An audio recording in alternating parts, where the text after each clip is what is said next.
Hi everyone, this is Meera Rao. I'm from Climate Hive, and we have Chandrasekhar Padmasola as our guest today. He is the founder and chief carbon warriors of Global Carbon Warriors. And today he's here to address things like, some of the hardest climate challenges that many startups face in their journey and how to bridge the gap between intention and execution. Okay, so hi Chandrasekhar, welcome to our podcast. And the first question I'm going to dive into is, what do you solve? Hi, Mira. Thanks for having me. And it's my pleasure to be here. The main problem that we solve is the climate innovation gap that is existing.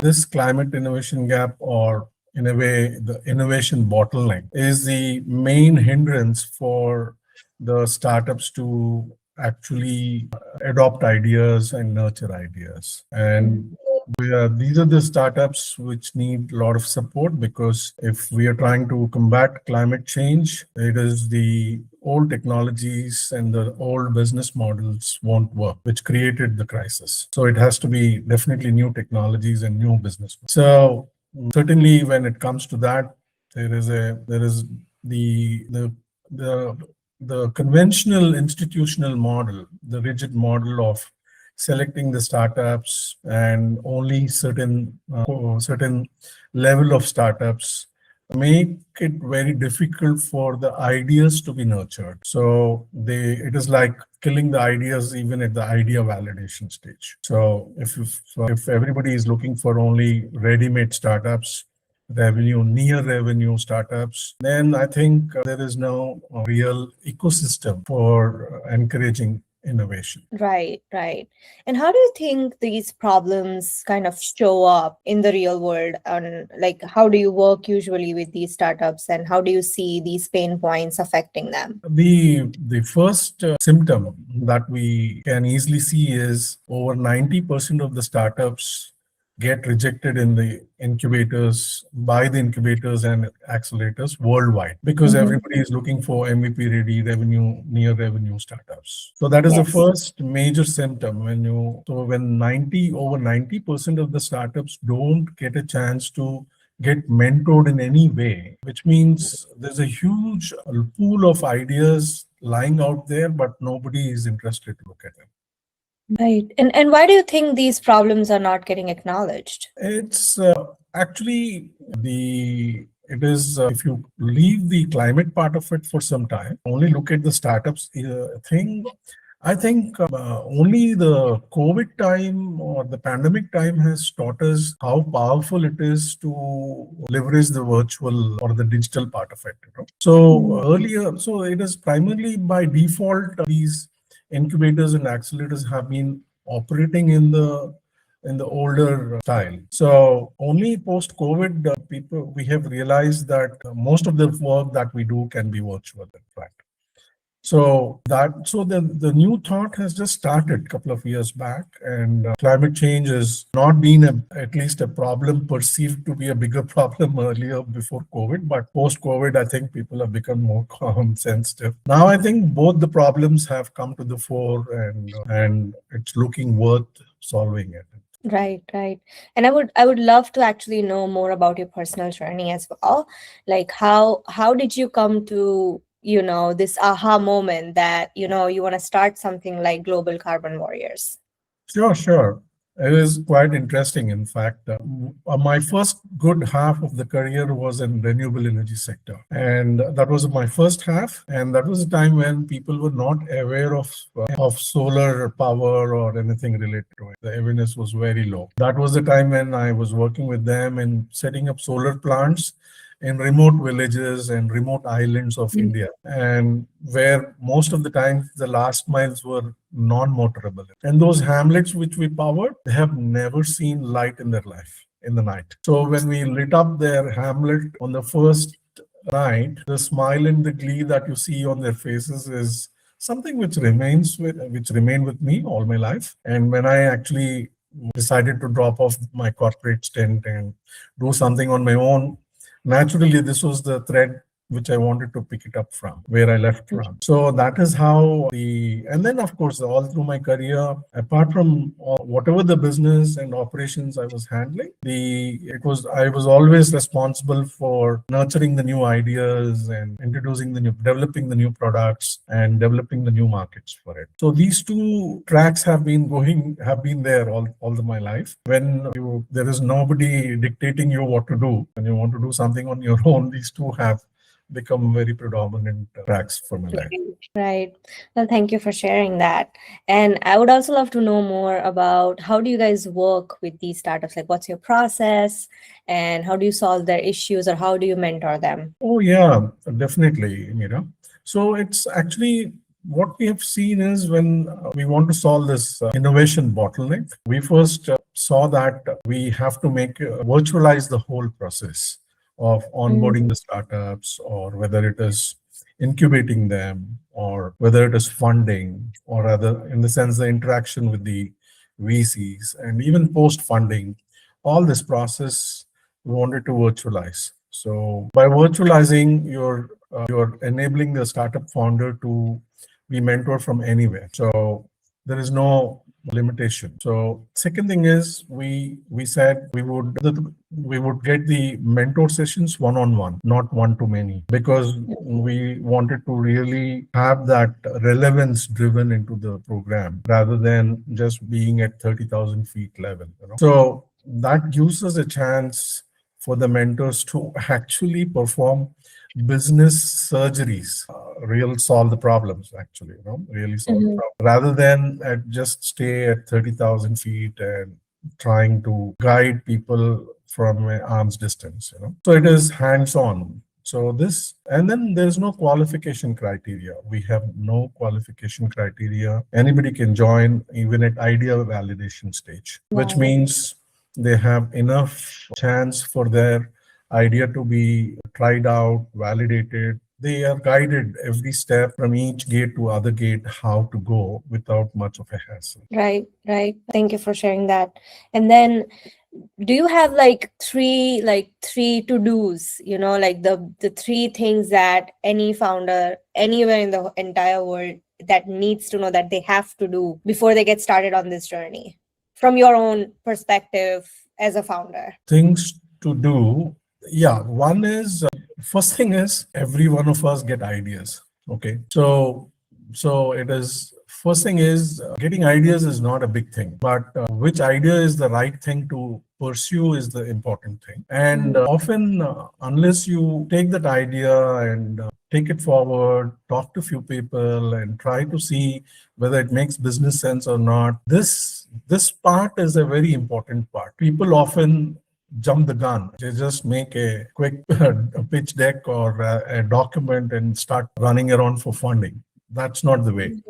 First, as a founder, must to do is founder should definitely go spend his time or her time and finding out whether this idea is really something that has got some sense, making some business sense on the ground. So that is the first to do. And second is to remove that from the idea that my idea can solve, it is a solution for anybody and everybody. So that doesn't work. It is always having certain target audience, certain geographies, and that clarity has to come in. Otherwise, without that, trying to do anything more than that is another big mistake, basically.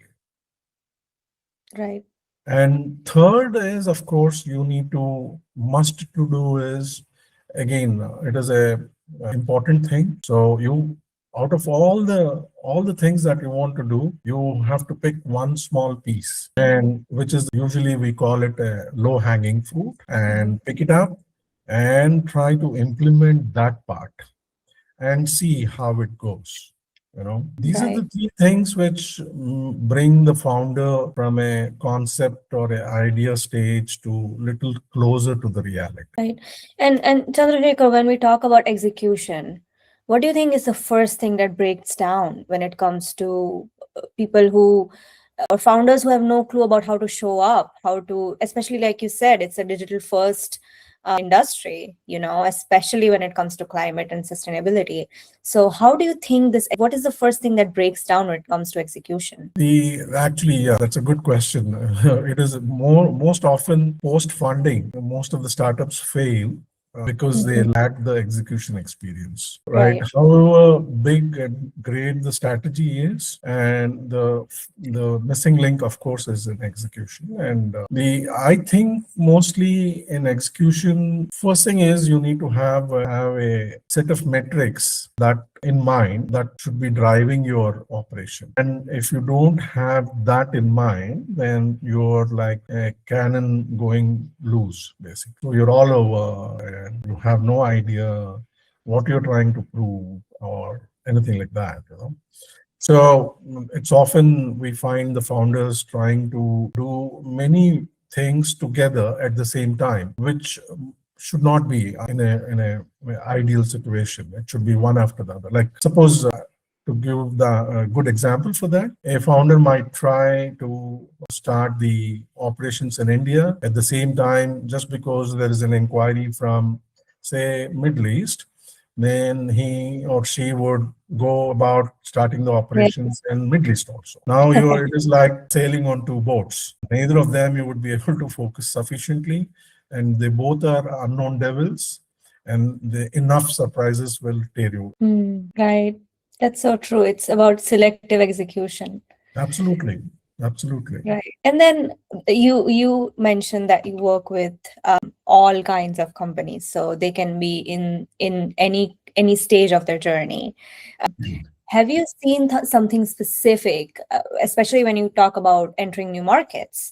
Have you seen a very specific problems that companies fail, even though, for example, if they are well established in India, but they want to enter, let's say, Middle East or Europe or US? Have you seen like them failing, and why? Why do you think they fail? Oh, that's actually every market has its own dynamics. Mhm. And just because I'm successful in India, it doesn't mean that I should be successful in US or any other market. Every market has its own dynamics. If the prerequisite is to be familiar with those things. If you're not familiar, at least get a advisor or a mentor who's familiar with that, so that you need that hand holding initially till such time you're on your own. We always say for anything, there is a magic recipe which you require first before you scale. If you don't know what is that magic recipe, and you think that just because this thing worked in one geography, it will work in other, no, it won't.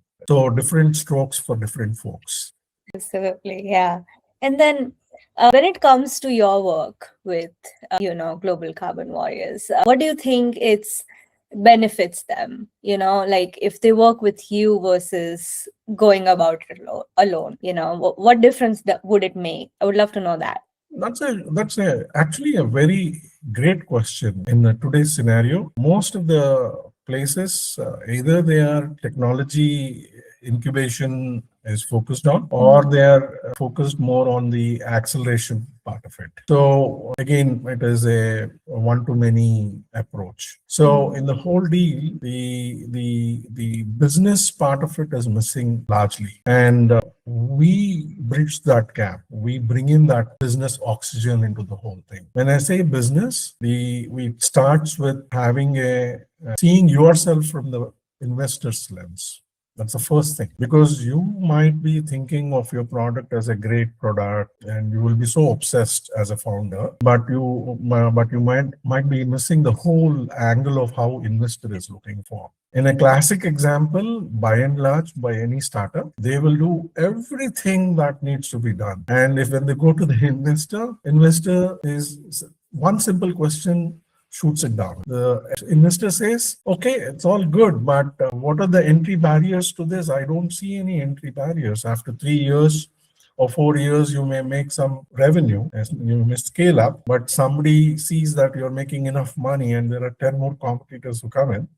What are your Right, moats? What are your moats? What right. are your so this takes them unawares. So we prepare them, we make them think about their business from the investor point of view, which means basically we help them de-risk their business, Right, which right, is what the right. investor is always looking for, how they're de-risking them. And then I also want to talk about, accountability factor when it comes to decision makers, especially in this space. What do you think is, when does that become real? You mentor them, you help them, but then when it comes the time that they have to, be accountable for their decisions, how do you prepare them for that? Oh, yeah, that is a very good question in the sense.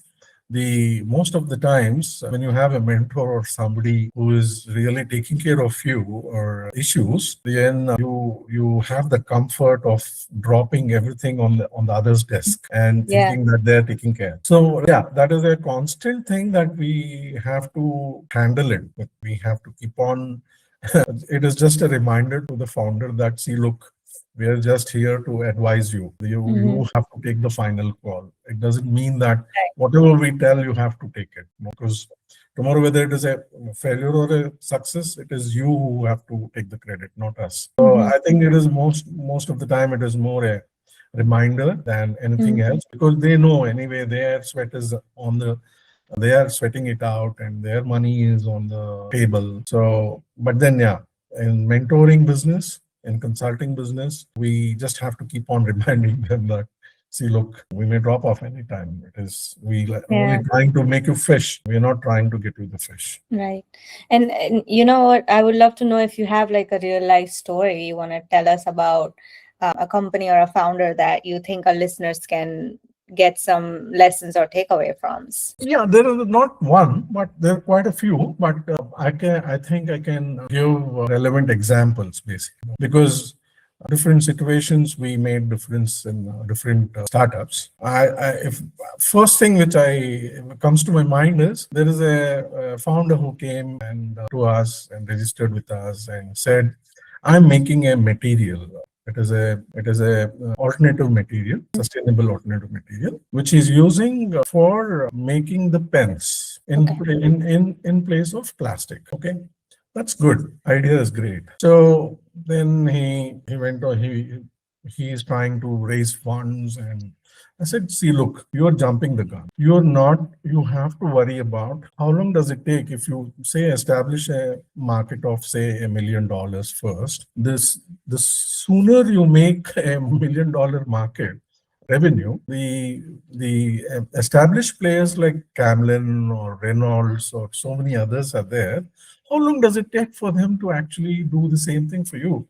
They have established markets, established distribution channels, customer base. So that made him start thinking about it. We said, see, look, so it is not you. We always you need to worry about what is your core business. Just Hmm. because you have sustainable materials, you can't get into every sector and start making it, right? So then we said that your core business is to make sustainable materials. Your core business, your uniqueness is about that compounding mix that you do use for making these sustainable materials. So now you need to stick there. That means you have a R&D expertise to make right material for right products, sustainable alternative material.